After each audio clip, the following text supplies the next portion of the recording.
kan sebenarnya malas Pak, cuman mungkin lagi banyak kegiatan. Kalau kata malas mungkin malas gerak lah. Iya.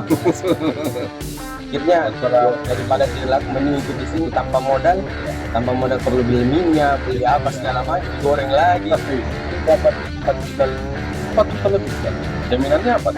Jaminan saya Pak. Ini kalau kan kita harus rekomendasi dari yang ya. Jadi kurir dulu Pak.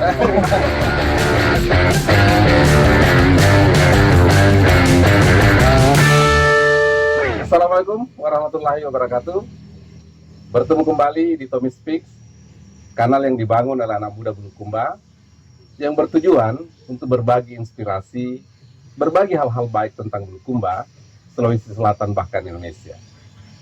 Pada hari ini saya ditemani oleh salah satu anak muda Bulukumba, namanya Ical, owner Kurirta yang dibentuk oleh Ical, yang dibangun oleh Ical sebagai wadah pengantaran jasa transportasi di Kabupaten Bulukumba. Bagaimana proses-proses yang dibangun oleh Ical? Kita akan dengarkan dari bincang-bincang saya dengan Ical. Selamat malam Cal, apa kabar Dek? Baik. Cal, banyak orang Bulukumba yang sangat penasaran bagaimana kemudian Kurirta di Bulukumba ini. Apa itu Kurirta? Mungkin perlu dulu dijelaskan apa itu Kurirta dan kemudian kenapa bisa berkembang sampai sekarang, jatuh bangunnya membangun Kurirta di Bulukumba seperti apa? Baik Pak. Ya.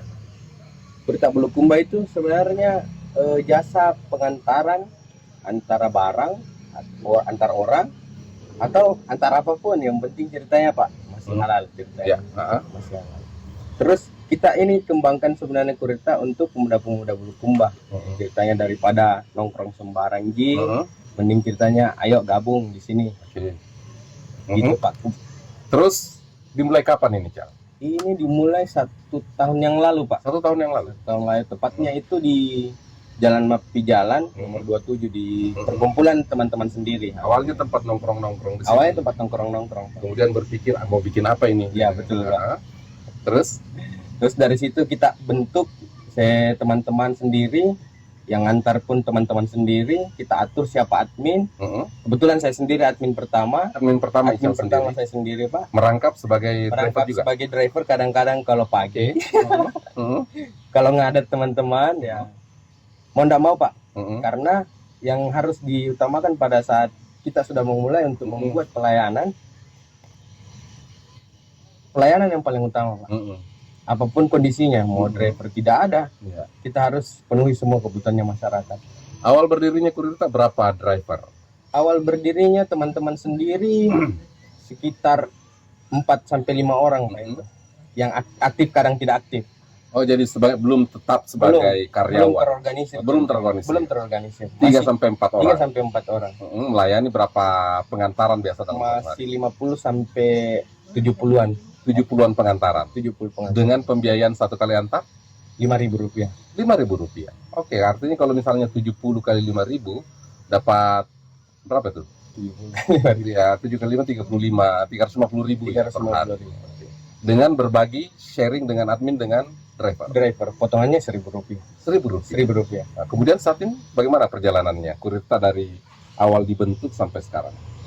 Kalau itu masalah waktu perjalanannya Kurirta itu agak panjang sebenarnya. Cuman saya cerita sedikit. Boleh lah, cerita dibagi lah supaya menjadi inspirasi masyarakat Bulukumba.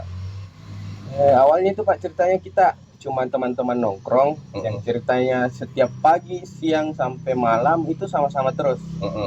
Tepatnya di, nggak apa-apa saya sebut Pak MG 27 ceritanya.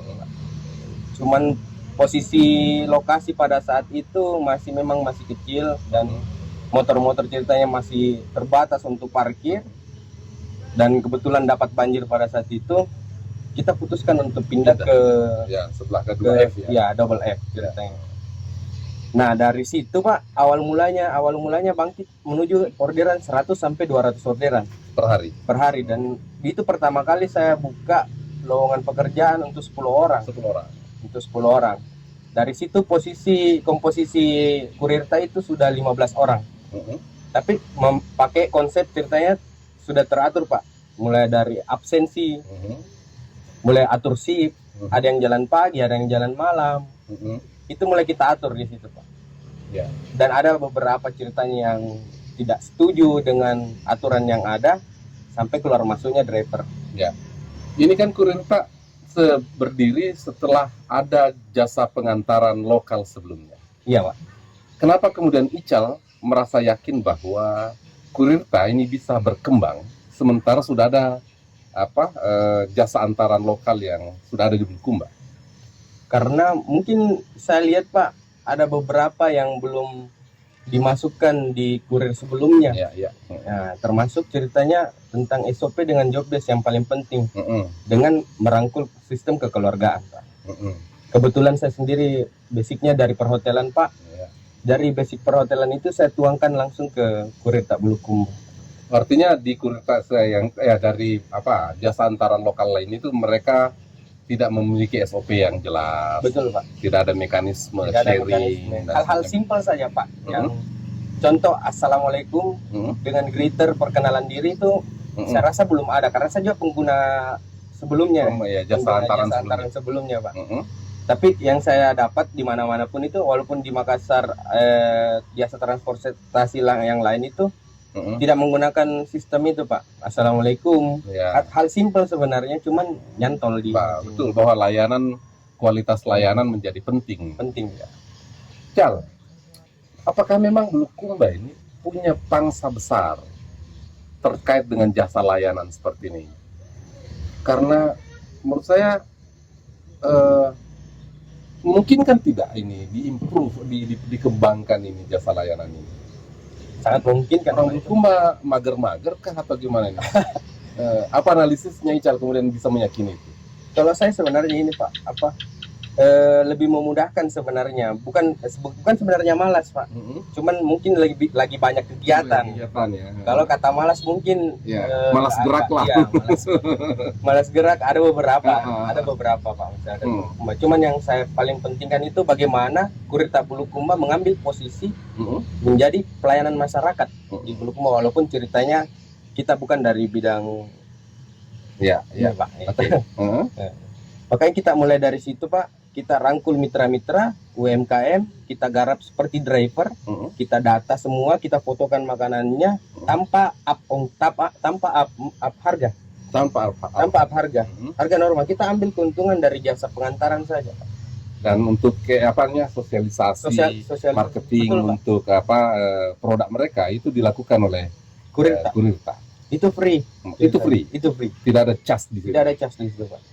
Dari pembukaan awal Kurirta yang 5.000, sekarang berapa biaya jasa antar? Masih 5.000. Masih 5.000. Nggak rugi tuh? Tidak. Apa hitungannya? Kalau hitungannya saya, Pak, begini, Pak.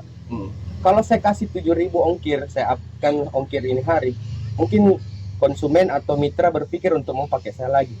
Tapi yang saya pikir jangka panjang, Pak. Karena uang 5.000 ini ceritanya bisa berlanjut. Kalau uang 5.000 mungkin genap Pak ceritanya, Pak. 5.000 rupiah itu banyak orang punya uang kecilnya seperti itu. 2.000 bisa dicari lagi. Mana 2.000-nya ya? Ya betul. Jadi dari situ Pak, saya ambil. Oke, kita pakai 5.000 rupiah. Walaupun ceritanya mitra ini jaraknya agak jauh sedikit, tapi dengan konsep keep 2-3 antaran. Berlaku 5.000 antaran ke seluruh kota Bulukumba. Meski 3 pengantaran. Iya. Itu tetap 5.000. Oh enggak, Pak, maksudnya 5.000 per titik ceritanya, cuman jarak pengambilan barangnya ini di luar kota. Oke. Iya, jadi saya buatkan ceritanya, kumpul meki dulu 2-3 antaran terus kita antarkan dengan normal ongkirnya 5.000. Contoh lokasinya mitra ada di Tacorong, Pak, di atas Polres. Kalau normalnya itu kan 7.000.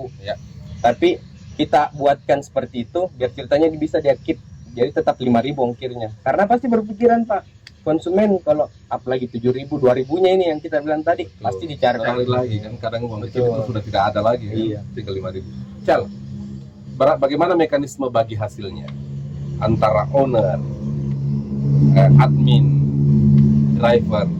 Bagaimana dari 5.000 itu bagaimana mekanisme bagi hasilnya supaya sama-sama happy? Kalau di sini, Pak, ada sistem, ada yang notulen. Notulen ini bertugas sebagai mencatat semua orderan yang masuk. Terus ada admin yang ceritanya yang berhubungan langsung sama konsumen. Dari situ Pak kita kalkulasi berapa pemasukan, terus kita bagi untuk ceritanya untuk penghasilannya mereka sendiri-sendiri Pak, gajinya mereka. Kalau admin kita sekarang Pak pakai 6, tapi gajinya per bulan tetap Pak. Dari owner. Dari owner. Oke. Saya pun digaji Pak. Saya pun gaji sendiri Pak.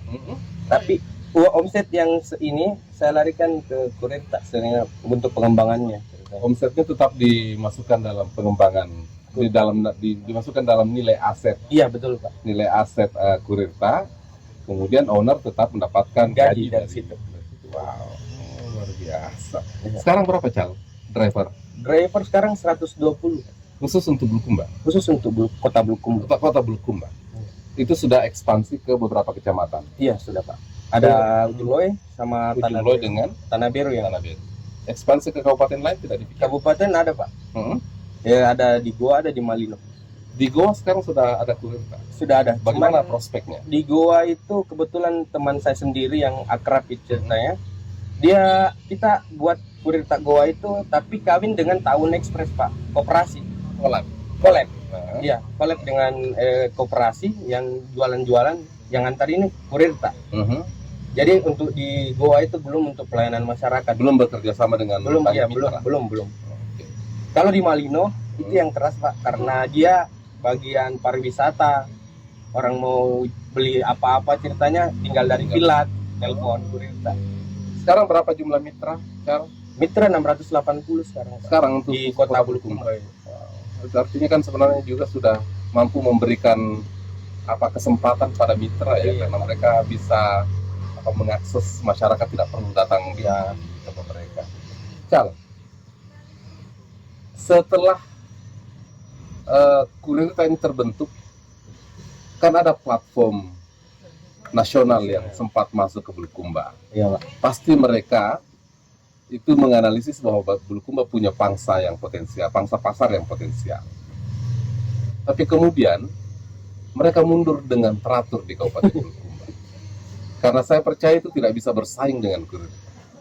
Apa yang kemudian analisisnya Ical?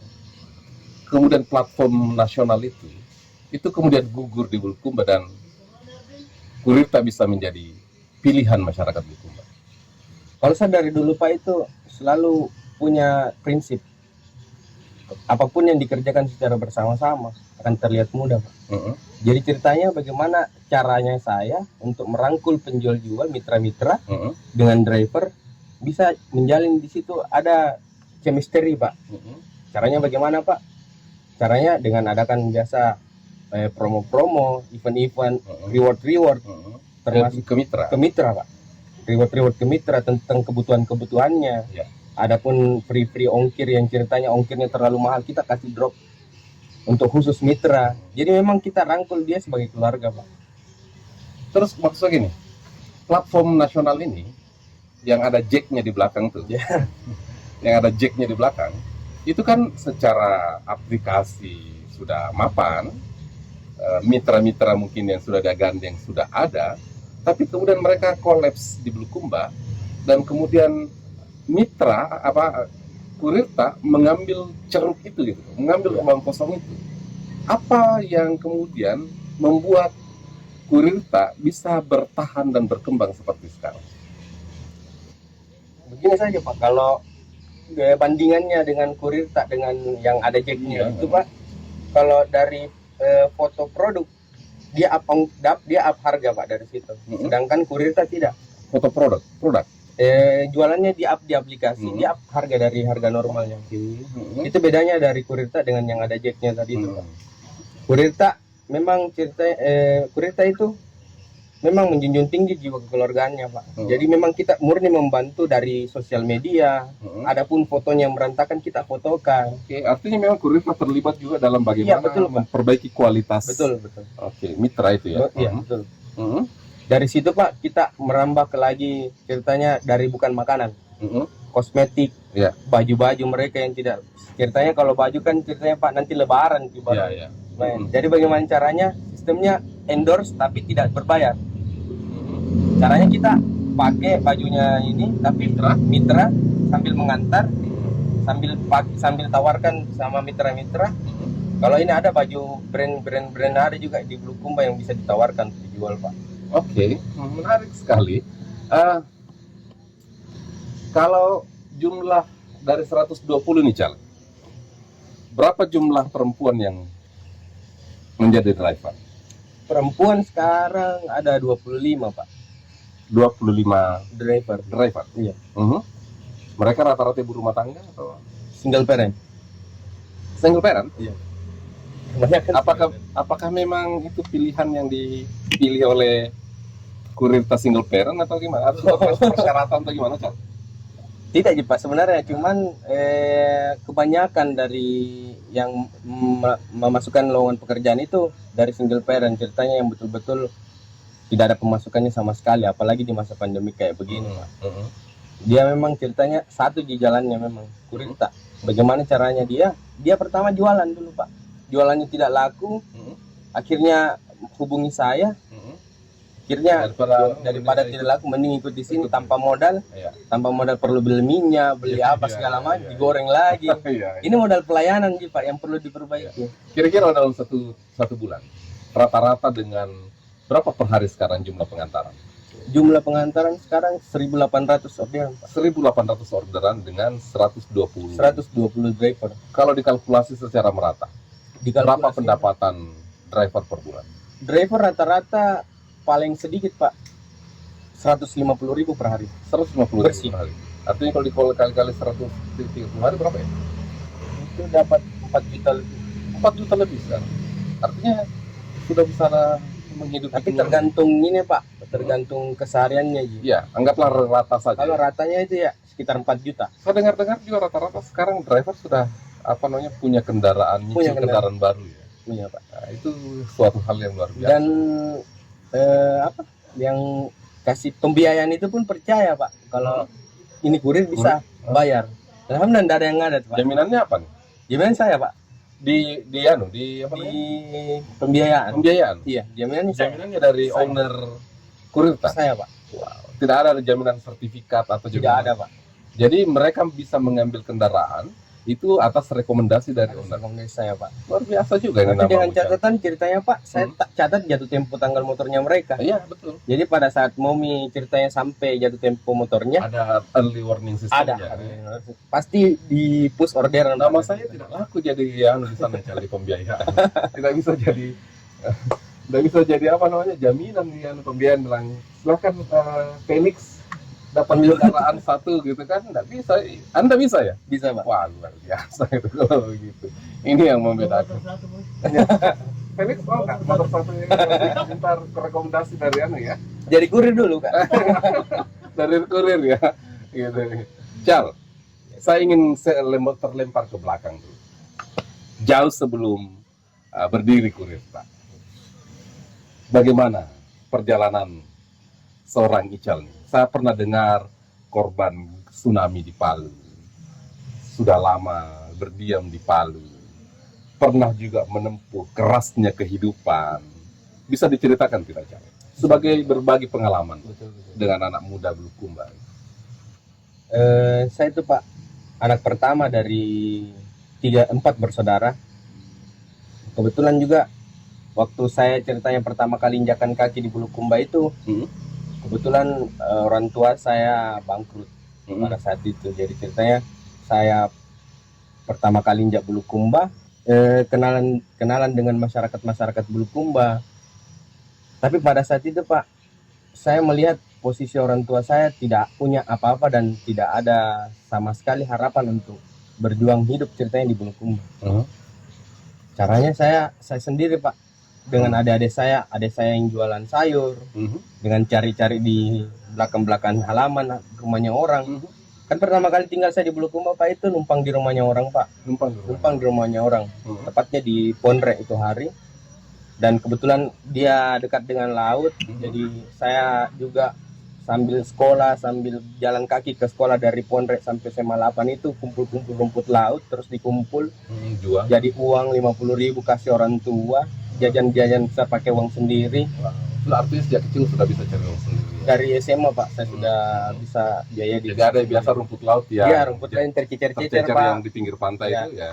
saya kumpulkan Pak sambil jalan. Jadi ceritanya jalan kakiku itu menarik Pak. Ya. Oh, ada sesuatu Ada yang saya sesuatu capai. yang membuat Jadi enggak buat capek saya Pak. artinya sambil mengut-mengut Ya, uang betul, sebenarnya. Mengut-mengut uang dari rumput laut ya. Dari rumput laut. Dari situ nih, alhamdulillah keluarga saya bangkit kembali dan saya memutuskan untuk hijrah Pak, pindah ke Palu. Palu. Tahun berapa tuh, Cal? Itu kalau enggak salah Pak 2014. 2014 ya 2014. 2014 saya ke Palu. Saya memulai di sana Pak tanpa keluarga sama sekali. Tinggal di masjid. Oh, tinggal di masjid. Di masjid. Wow. Di masjid saya tinggal 2 hari. Jadi marbot di sana atau Tidak Pak. Kebetulan di masjid itu saya sambil tulis lamaran pekerjaan. Lihat HP apa peluang pekerjaan yang ada di Palu. Jadi saya lihat oh ada hotel, ada Matahari pada saat itu, ada XX1. Saya nasar sendiri. Siapapun yang ceritanya panggil ke ini interview pertama, itu yang saya ambil. Dan ketiganya nelpon Pak. Kuasanya Allah. Tiga apaan itu? 3 ini menelpon semua. Saya ambil yang di hotel. Oke. Sebagai housekeeping. Housekeeping. Dari housekeeping itu Pak, saya cuma 3 bulan housekeeping, naik resepsionis, terus naik asisten manajer, terus naik manajer. Oh, sampai di level manajer. Sampai level manajer Pak. Wow. Cuman masih level hotelnya itu masih hotel melati Pak. Ya. Dari situ saya upgrade diri saya Pak. Saya belajar tentang perhotelan, tentang pelayanan, tentang SDM. Saya ikut biasa pelatihan ada datang dari Swiss Bell atau apa segala macam. Dari Swiss Bell itu kenalan sama orang-orang Swiss Bell. Akhirnya saya dipanggil di Swiss Bell. Langsung jadi asisten manajer. Asisten manajer di Swiss. Asisten manajer sebagai asisten manajer front office Pak. Bagian di office saya. Dari situ saya belajar bagaimana cara melayani tamu. Apapun yang terjadi ceritanya tetap kita yang layani, tidak boleh ada rasa marah sama tamu. Mau dia salah atau rumah itu tetap paham saya kalau tentang hotel. Iya. Dari situ Pak, Service excellent. Dari situ Pak, saya cantumkan ceritanya, saya masukkan ke sini.